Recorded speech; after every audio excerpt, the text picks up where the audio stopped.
Bugün Saray'dayız. Belediye eş başkanlarımızla birlikte. Saray'da başlattığımız yol çalışmalarını incelemek üzere buradayız arkadaşlarımızla birlikte. Bilindiği üzere biz en başında da bu halkın en iyi hizmete layık olduğunu hep ifade ettik. Bugün de daha iyi, daha rahat, daha iyi bir ulaşım imkanı sağlayabilmek için kentimizde bulunan tüm yolları daha iyi standartlara ulaştırmanın çalışmalarını yürütüyoruz.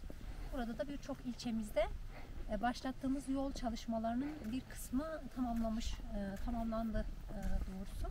Yaklaşık 13 kilometreye yakın bir çalışmanın sonucuna geldik ve çalışmalarımız da devam ediyor.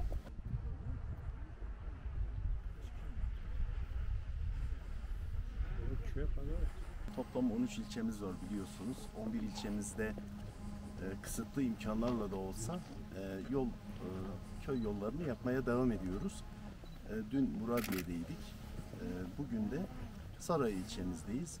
Burada şu anda Kurucan köyünde 6 kilometre yapılan yola bakıyoruz. Daha önce Karahisar ve Kekikdüzü arasındaki 6 kilometreyi bitirmiştik. Bundan sonraki çalışmalarımız da tüm hızıyla devam edecek.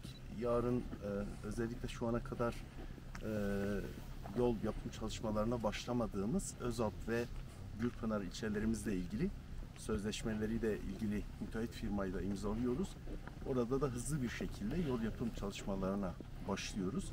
Daha önce köy yollarının biraz standartlarını yükseltme adına bir 250 kamyon asfalt zaten Özalp ilçemize göndermiştik ama yarından itibaren yapacağımız sözleşme ile birçok köyümüzün toplamda 22 kilometre yolunu Özalp Belediye'mizle birlikte yapacağız. Bizler gece gündüz halkımızın emrinde, halkımıza hizmet etmeye devam edeceğiz.